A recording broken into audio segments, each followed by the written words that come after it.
Have you ever stopped to think about how much of your anguish comes from your obsession with control? Not just external control, work, bills, routine, but internal control. The suffocating need for certainties, to know what will happen tomorrow, to perfectly understand who you are, what you want, where you're going. Society has taught us to seek definitive answers as if life were a mathematical equation. We're conditioned to believe that certainty equals safety, that control equals peace. But what if this fundamental assumption is flawed? What if our desperate grip on certainty is actually the source of our deepest suffering? Consider your daily experience. The tension that builds when things don't go according to plan. The rumination over what someone might think of you. The anxiety that spikes when faced with an uncertain future. The exhaustion from constantly trying to predict the unpredictable, from crafting perfect plans that crumble at the slightest breath of chance. Perhaps you find yourself living in a limbo of anxiety, where every uncertainty becomes a threat, where the unknown seems like an enemy to be defeated. You've been taught that this is normal, even necessary, that vigilance is the price of security, that control is the path to fulfillment. But what if the problem isn't uncertainty itself? What if the real poison is our refusal to accept it? This isn't just philosophical musing. The consequences of our control addiction are real and tangible. Studies show that intolerance of uncertainty is strongly linked to anxiety disorders, depression, and burnout. Our bodies bear the burden of this resistance. Tension headaches, disrupted sleep, compromised immune systems. And our relationships suffer as we project our need for certainty onto others, demanding that they conform to our expectations, that they become predictable variables in our carefully constructed equations. The irony is painful. In our pursuit of peace through control, we create the very conditions that make peace impossible. But there is another way, a path less traveled, but infinitely more liberating. A philosophy not of domination, but of acceptance, not of rigidity, but of flow. Michel de Montaigne, a French thinker from the 16th century, understood this before any of us. While the world around him sought dogmas, absolute truths, and closed systems, he did something rare. He looked inward. He observed his own mind, his fears, his inconsistencies, and dared to write about all of it with brutal honesty. Not as someone who has the answers, but as someone who learned to live better with the questions. And that's what we need now. Not more certainties, but a new relationship with what cannot be controlled. A way of being that doesn't resist the unknown, but embraces it as part of the rich tapestry of existence. In the pages that follow, I want to propose a different path, a lighter and much braver way to face life. I want to show you, through Montaigne's wisdom, that when you stop resisting the unknown, something changes. Anxiety loses its grip, pressures diminish, and for the first time in a long time, life begins to seem simpler. But be careful. This simplicity doesn't come from the outside. It's not a change in the world. It's an internal revolution. It begins when you decide to let go, to abandon the illusion of control, and to walk not towards answers, but towards a new way of being in the world. This journey, unlike anything you've been taught, begins with a single phrase, "I don't know," and that's okay. The path ahead may seem counterintuitive, even frightening. We've been conditioned to believe that admitting uncertainty is equivalent to admitting defeat. But what if the opposite is true? What if acknowledging the limits of our knowledge and control isn't weakness, but profound strength? Montaigne discovered that true freedom doesn't come from having all the answers or controlling all the variables. It comes from the courage to exist fully in the questions, to dance with uncertainty rather than wage war against it. This isn't about passive resignation or giving up on life. Quite the contrary. It's about engaging with life more fully, more honestly, more courageously. It's about distinguishing between what we can influence and what we cannot, and finding the wisdom to know the difference. As we embark on this exploration together, I invite you to approach with an open mind and, perhaps more importantly, an open heart. The insights of Montaigne aren't merely intellectual exercises. They're invitations to a more authentic, more peaceful way of being. Let us begin by letting go, not of our abilities or our agency, but of the illusion that we can or should control everything. Let us enter the space of I don't know, not with fear, but with curiosity, not with resistance, but with wonder. For in that space, as Montaigne discovered centuries ago, we might just find what we've been searching for all along. Not the absence of uncertainty, but peace in its presence. Michel de Montaigne was not an ordinary philosopher. He did not ascend to pulpits, create complex systems, or try to force the world into rational formulas. Born in 1533 near Bordeaux, France, during a time of religious wars and dogmatic certainties, Montaigne chose a radically different path, one that would ultimately revolutionize Western thought and offer us a timeless model for living with uncertainty. After serving as a magistrate until age 38, Montaigne retreated to his family estate, where he created a personal sanctuary unlike any other. In his tower library, surrounded by books and silence, he began an unprecedented project to write about himself, not as a hero or sage, but as a living, breathing, contradictory human being. What emerged were his essays, from the French word essayer, meaning to attempt or to try. And that's exactly what they were, attempts to understand himself and the human condition without pretending to reach final conclusions.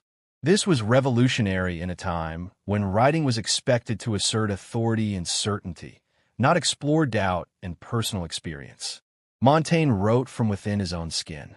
His texts are not treatises. They are mirrors reflecting the messy reality of human existence. He did not write to convince you of anything, but to invite you to think, to doubt, to question, to look within yourself without fear, or rather, despite the fear. Reader, I am myself the matter of my book. You would be unreasonable to spend your leisure on so frivolous and vain a subject, he wrote in his preface. This seemingly modest statement was actually a profound challenge to the intellectual traditions of his time, which valued abstract universal principles over personal experience. Unlike other thinkers who sought universal truths, Montaigne embraced the opposite approach. He did not know, and the more he lived, the more he realized that knowing little about the world and even less about himself was not a flaw, but a rare wisdom. His motto was "Que sais-je?" What do I know? Not as a rhetorical question, but as a genuine philosophical starting point. Because admitting ignorance, for Montaigne, was not an intellectual failure, but a liberation.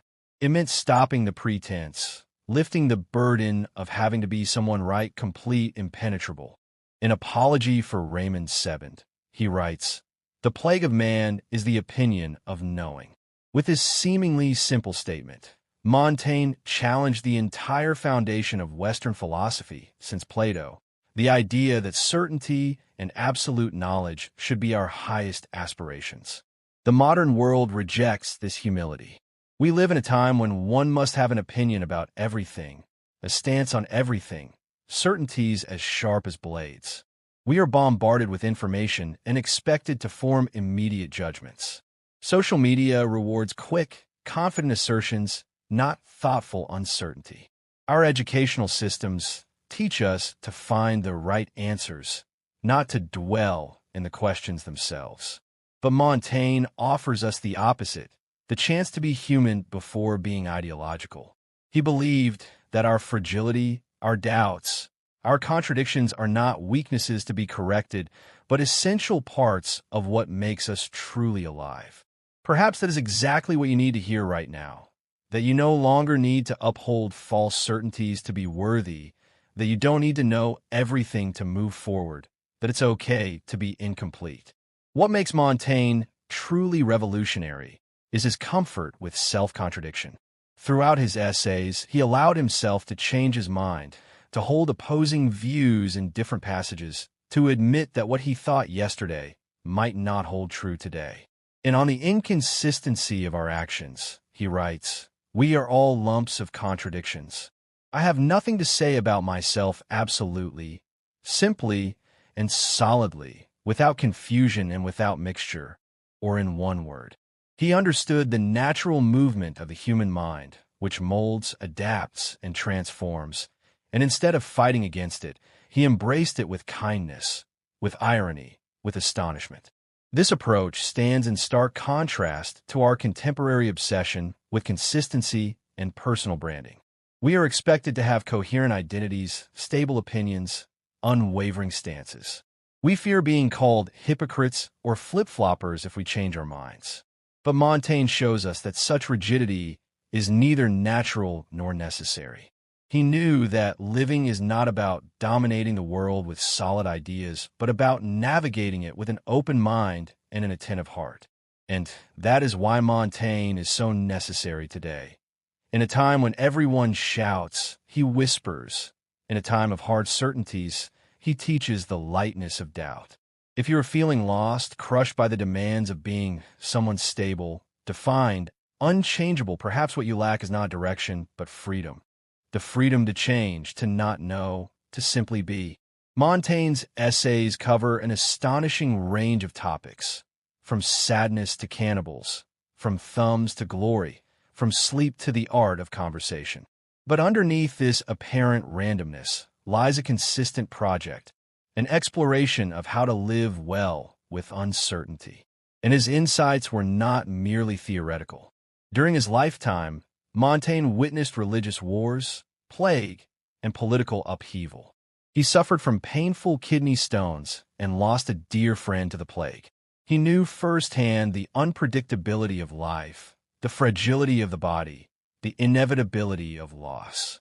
Yet instead of hardening into dogma or retreating into nihilism, he developed a philosophy of gentle acceptance, not as resignation, but as a pathway to freedom.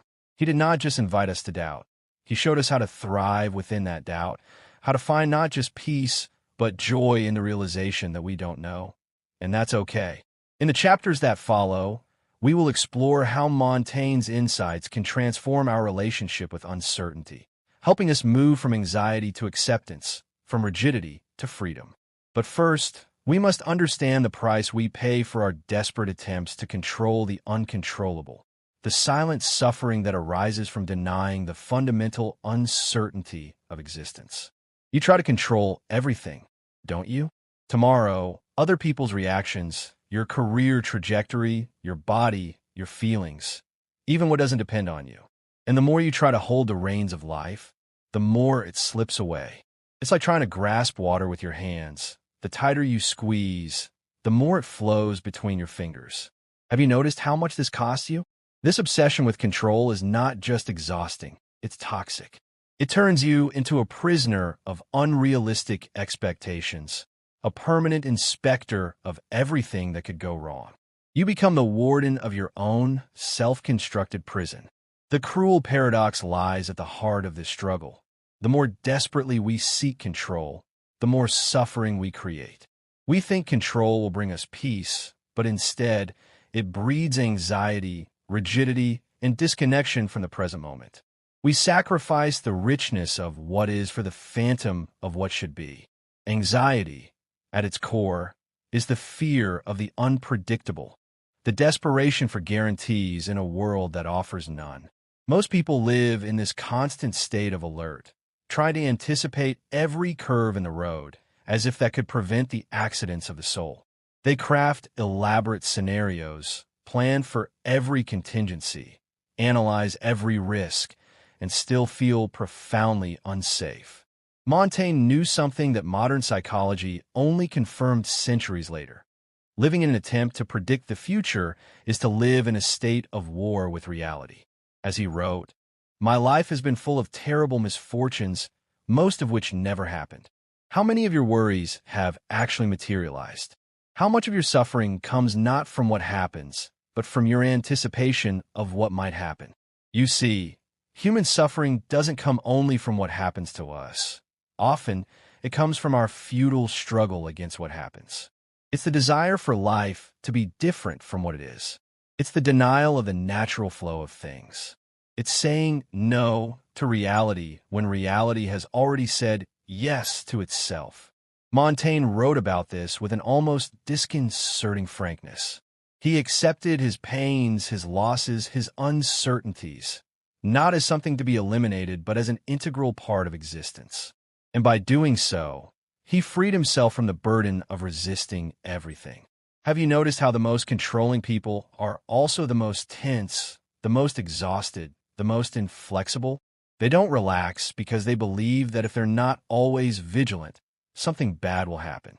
But this belief doesn't protect, it imprisons. And here lies the vicious cycle.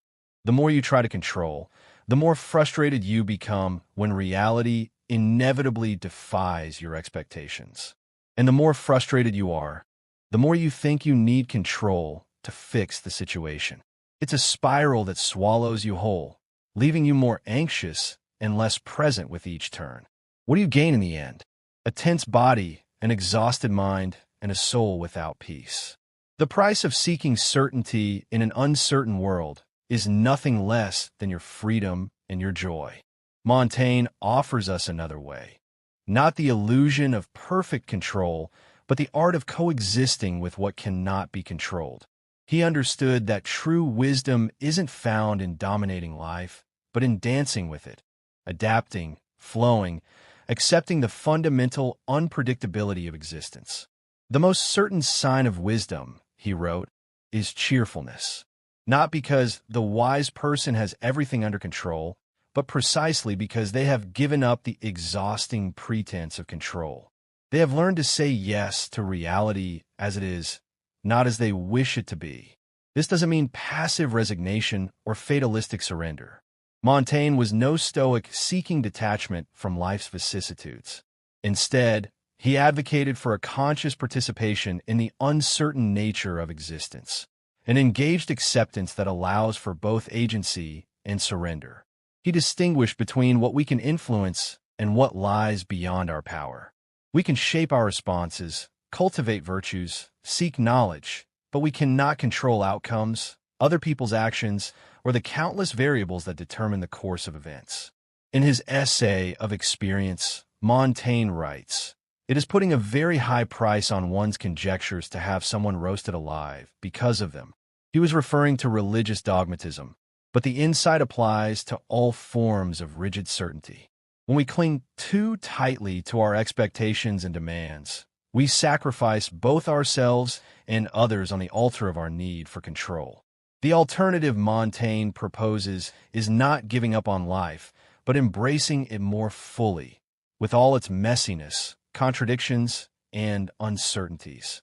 It means developing what modern psychologists might call tolerance for ambiguity, or what Buddhists call beginner's mind. The capacity to meet each moment freshly, without the distorting lens of rigid expectations. This path requires courage, perhaps more courage than the path of control. It asks us to stand open and vulnerable before the mystery of existence rather than hiding behind the illusion of certainty. It invites us to trust not in our ability to predict and manipulate outcomes, but in our capacity to respond creatively to whatever arises. The freedom Montaigne discovered, and that he offers to us, comes not from eliminating uncertainty, but from making peace with it. It comes from recognizing that control is always partial, temporary, and ultimately illusory, and that there's profound relief in letting go of what we never truly had in the first place. As we move forward, we'll explore the practical methods Montaigne developed for living well with uncertainty, beginning with the cornerstone of his approach, the practice of self-reflection. For it is only by looking honestly at ourselves, at our fears and attachments, that we can begin to loosen the grip of our control addiction and discover a more spacious way of being in the world. While the world cried out for certainties, Montaigne withdrew into silence to observe what was within him. What he found was not immediate clarity, but a whirlwind. Contradictions, fears, confused desires, inexplicable impulses. All those things that most prefer to hide or ignore.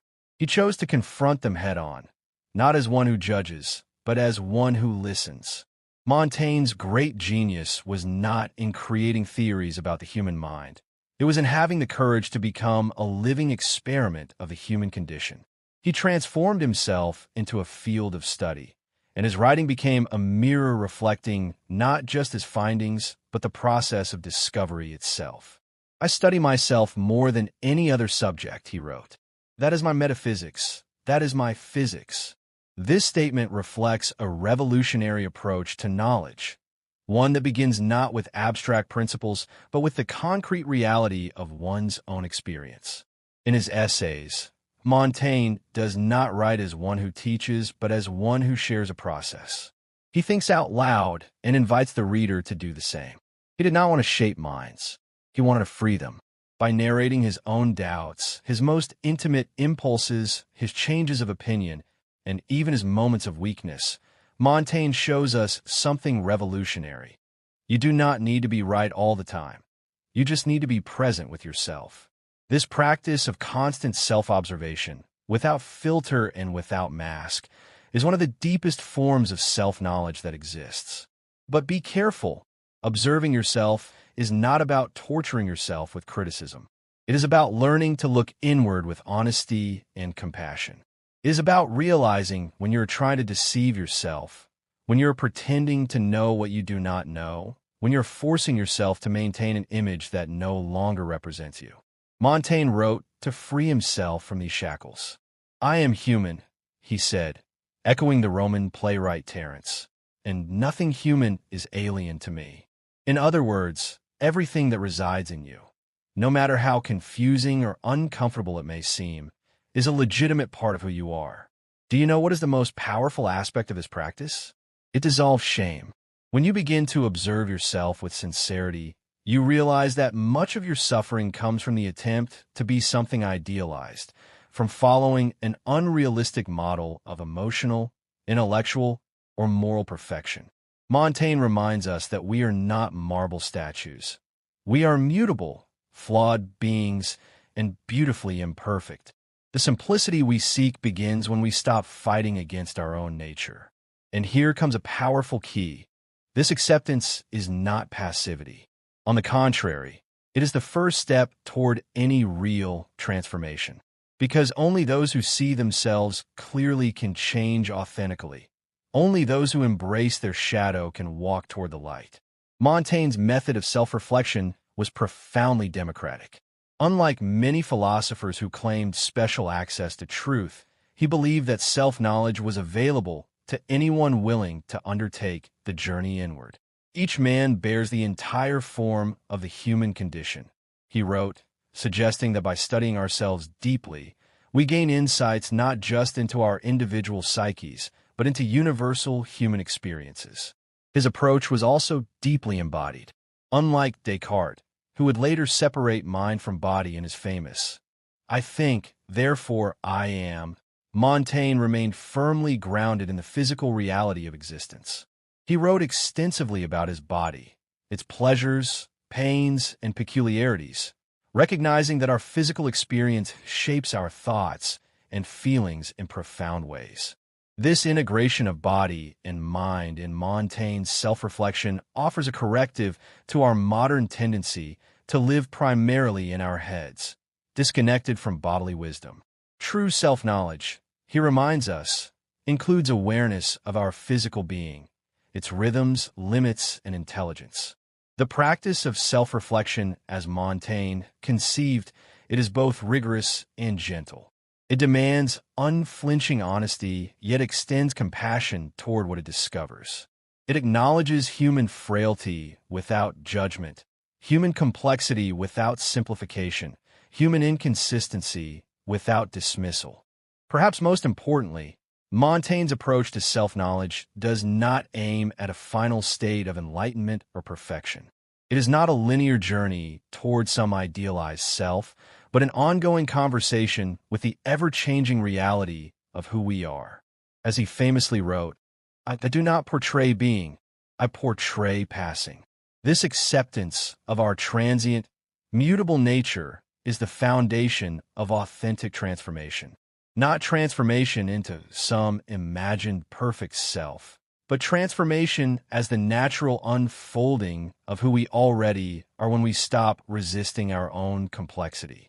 In a world that increasingly values certainty, efficiency, and definitive answers, Montaigne's practice of reflective questioning offers a radical alternative, a space where doubt is not a weakness but a doorway, where not knowing is not a problem to be solved but a reality to be embraced, where the messy contradictions of being human are not obstacles to wisdom but its very substance.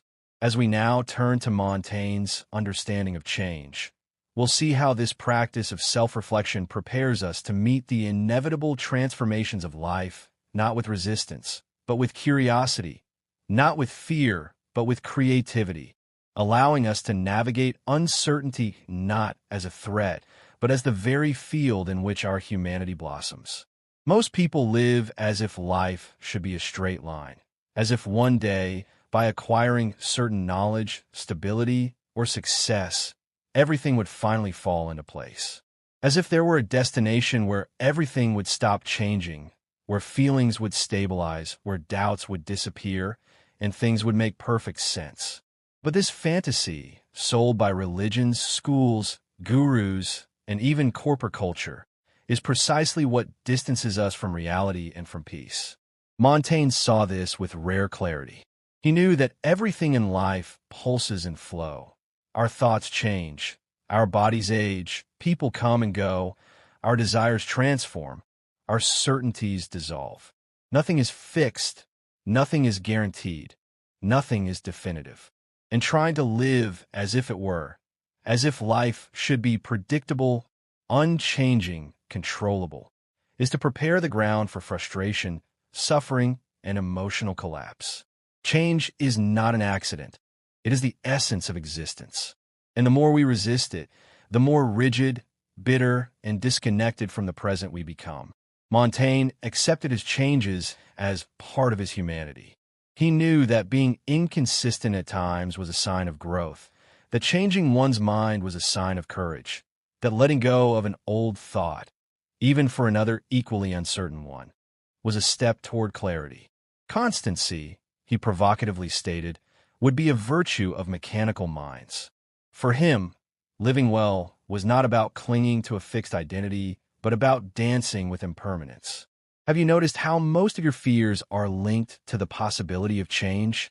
Fear of losing someone, fear of losing a job, fear of things changing.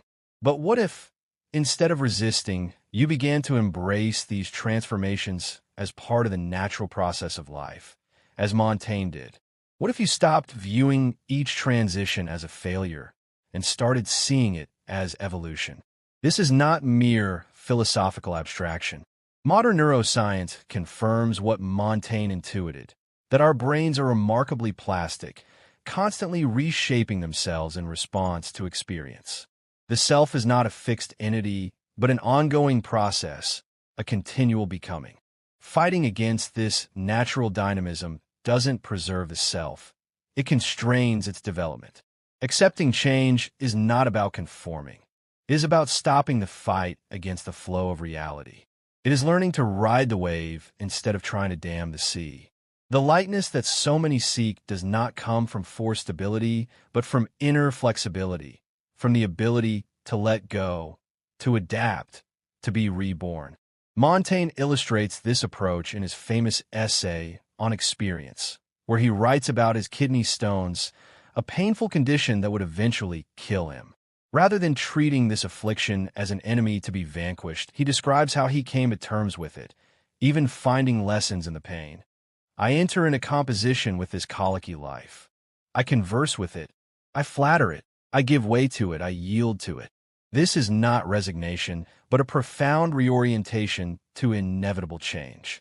Instead of exhausting himself in futile resistance, Montaigne conserves his energy for what matters, living fully regardless of circumstances. Similarly, in Of Repentance, he acknowledges his own moral inconsistencies without self-flagellation. I cannot stabilize my subject. It staggers confusedly with a natural drunkenness. Rather than seeing this as a failure of character, he recognizes it as inherent to human nature, and thus to be met with understanding rather than condemnation. This acceptance of change extends beyond the personal to the social and political. In Of Cannibals, Montaigne challenges European assumptions of cultural superiority by describing the customs of indigenous Brazilian peoples, not as primitive but as different, with their own internal logic and value. He undermines the notion that European ways represent some fixed standard of civilization, suggesting instead that all cultural forms are contingent, evolving responses to particular circumstances. Such cultural relativism was revolutionary in an age of dogmatic certainties. It points to a deeper truth, that not only individuals but entire societies are in flux, their values and practices continually transforming. Wisdom lies not in dogmatic adherence to current norms, but in the capacity to recognize their temporary, constructed nature.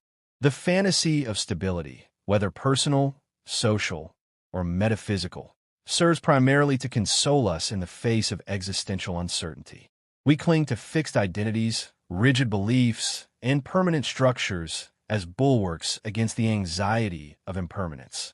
But Montaigne suggests that this response, though understandable, ultimately increases our suffering. The alternative is not to deny our desire for coherence and continuity, but to seek it in a different place, not in static forms, but in the ongoing process of engagement with life's flux. We find stability not by resisting change, but by developing the capacity to flow with it consciously and creatively. This is the paradoxical wisdom Montaigne offers. True constancy comes not from remaining the same, but from consistently embracing transformation. As he writes, "It is not possible to establish anything certain about anything, given the difficulty of judgment.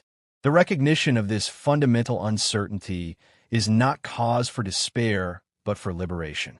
It frees us from the exhausting pretense of knowing everything, of controlling everything, of being consistently right.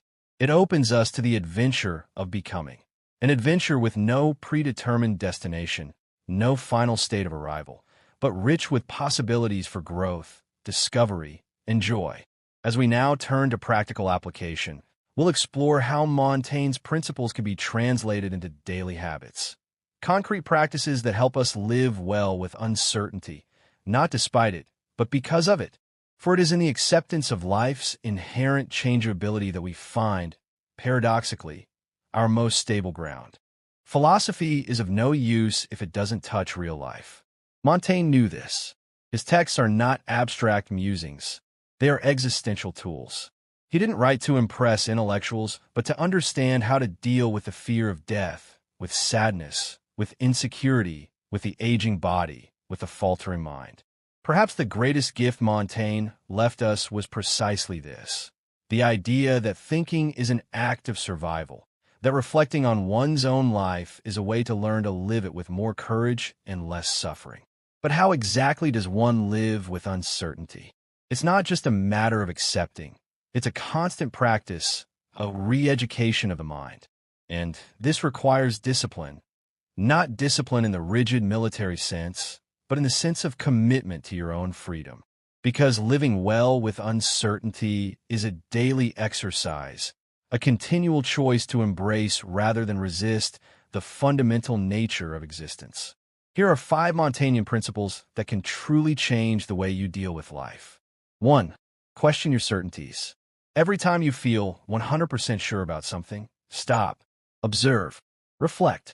Absolute certainty is often a disguise for fear, a defense mechanism against the discomfort of not knowing. Montaigne did exactly that. He doubted even his own thoughts, not out of insecurity, but out of wisdom. He knew that the most dangerous thought is the one that does not admit to being revised. Nothing is so firmly believed as that which we least know, he wrote, recognizing how our most rigid convictions often mask our deepest uncertainties. Make it a practice to ask yourself, what if I'm wrong? What would that mean? What might I be missing? Not to undermine valid knowledge, but to keep your mind supple, open to new information and perspectives. This practice isn't about cultivating doubt for its own sake. It's about developing what psychologists now call cognitive flexibility, the capacity to adapt your thinking in response to changing circumstances and information. It's about moving from brittle certainty to resilient wisdom. 2. Practice self-questioning through writing, right? It doesn't matter if it's a diary, a letter that will never be sent, or a loose note. Putting your thoughts on paper is a powerful way to make visible what troubles you.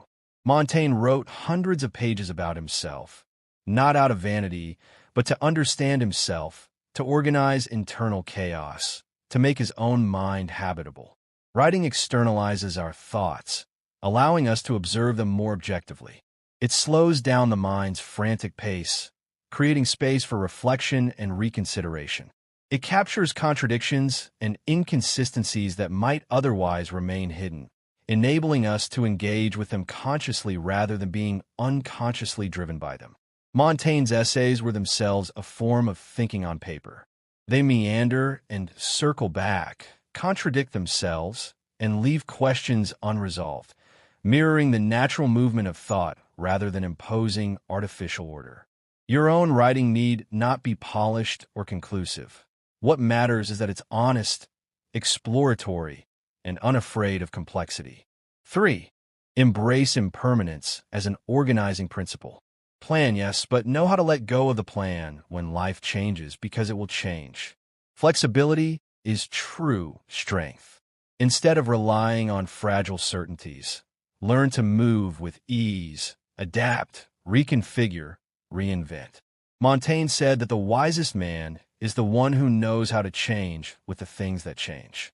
Consider building impermanence into your expectations and decisions.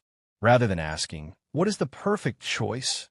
Ask, what choice gives me the most flexibility to respond to changing circumstances? Rather than seeking permanent solutions, create adaptable systems that can evolve as conditions shift. This principle extends beyond practical decisions to identity itself. Rather than defining yourself rigidly, I am this kind of person, allow yourself to be a work in progress, with aspects that emerge, recede, and transform in response to life's changing contexts. 4. Cultivate humor about your own fragility. Yes, laugh at yourself. Montaigne didn't take himself too seriously, and that's why he was so profound. He laughed at his own inconsistencies, mocked his fears, and ironized his vanity. Humor is a way not to be crushed by your own demands. It's a way of saying, I am human, and that's okay.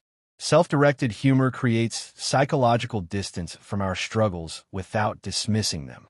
It allows us to acknowledge our limitations without being defined by them, to recognize our mistakes without collapsing into shame.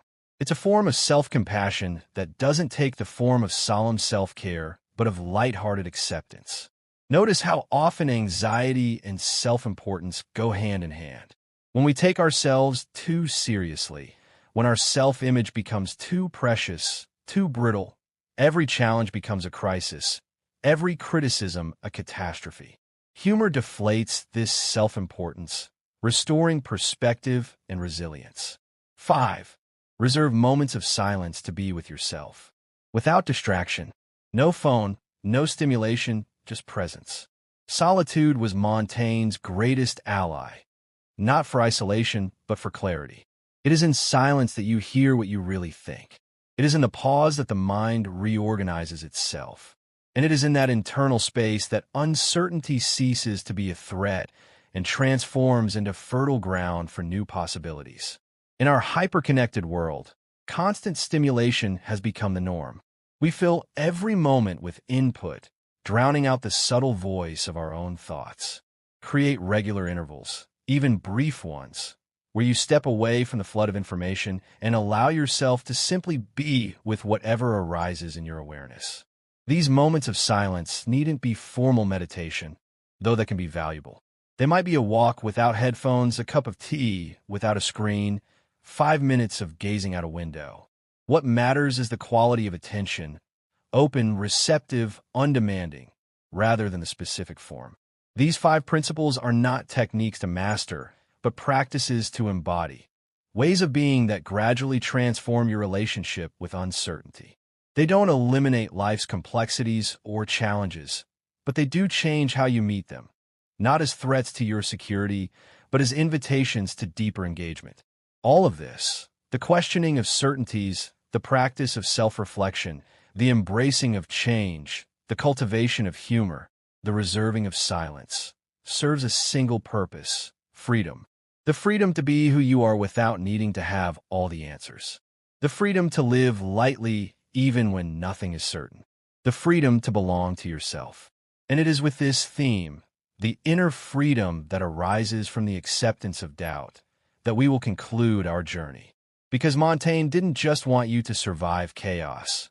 He wanted you to dance with it.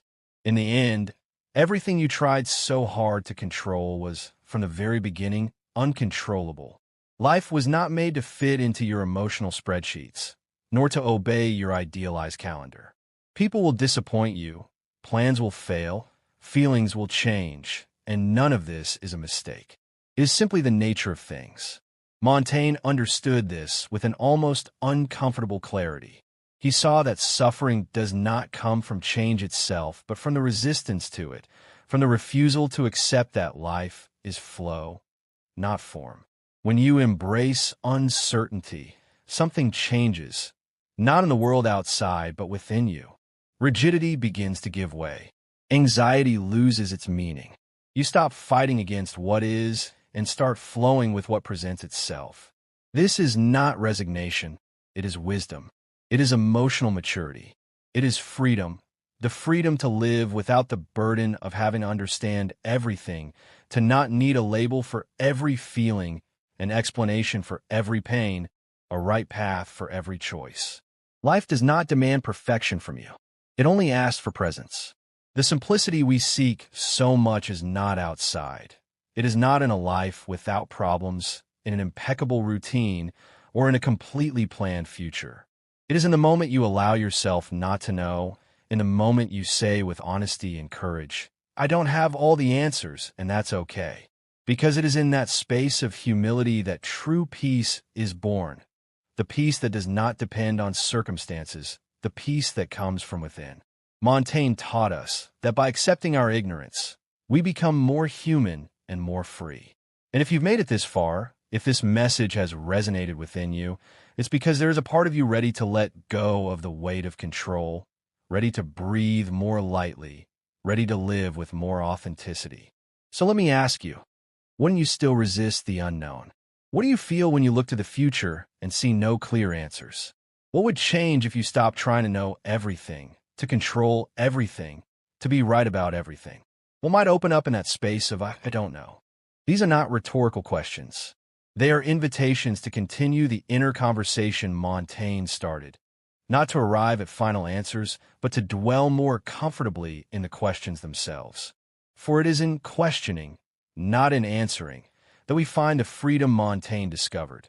The freedom to be human in a world that often demands we be something more or less than human. This freedom is not abstract or theoretical. It manifests in tangible ways. When we release the need for certainty, we listen more attentively because we're not preoccupied with formulating responses. We connect more authentically because we're not defending fragile identities. We make decisions more wisely because we're not blinded by the illusion of perfect knowledge. We recover more quickly from setbacks because we're not shattered by the inevitable gap between expectation and reality. Montaigne's essays end without grand conclusions or universal principles. They remain open-ended, inviting the reader not to adopt his viewpoint, but to engage in their own process of reflection. In this spirit, I offer no definitive summary, no list of takeaways, no prescription for how you should live. Instead, I invite you to carry these reflections into your life, to test them against your experience, to make them your own, or not, according to what resonates with your deepest truth. What I can say with confidence is this: the path Montaigne illuminates, the path of accepting uncertainty rather than fighting against it, is not an escape from life's difficulties, but a more intimate engagement with them. It does not promise an end to suffering, but offers a different relationship with suffering, one in which pain is neither denied nor magnified, but met with compassionate awareness. This path requires courage, perhaps more courage than the path of control and certainty. It asks us to stand naked before the mystery of existence, without the armor of dogma, or the shield of false knowledge. It invites us to embrace our vulnerability not as weakness, but as the very condition that connects us to life and to each other. Montaigne reminds us that we are not isolated intellects seeking to master an objective world, but embodied beings participating in a reality that exceeds our comprehension. Our task is not to conquer this reality, but to dance with it, sometimes gracefully, sometimes stumblingly, but always with the recognition that the dance itself, not some imagined destination, is the point. If there is wisdom to be found in uncertainty, it lies in this recognition that life, in all its messiness and mystery, is not a problem to be solved, but an experience to be lived. And that perhaps the truest response to the fundamental uncertainty of existence is neither fear nor resignation, but wonder, the capacity to be surprised, moved, and transformed by what we do not and cannot know.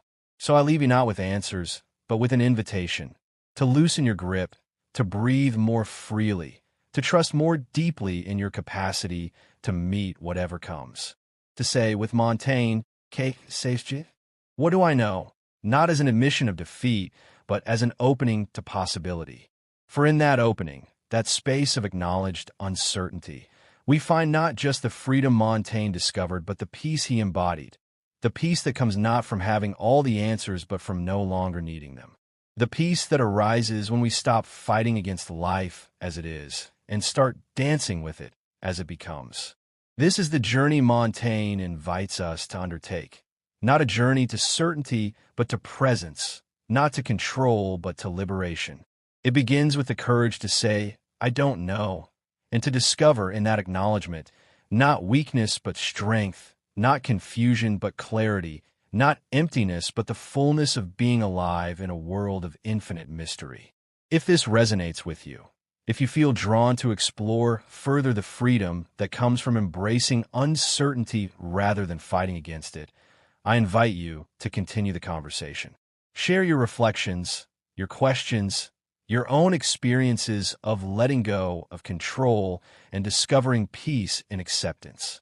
For it is in this shared exploration, this collective questioning, that Montaigne's legacy lives on, not as a doctrine to be followed, but as an invitation to be accepted, a practice to be embodied, a freedom to be lived. The journey doesn't end here. In many ways, it's just beginning.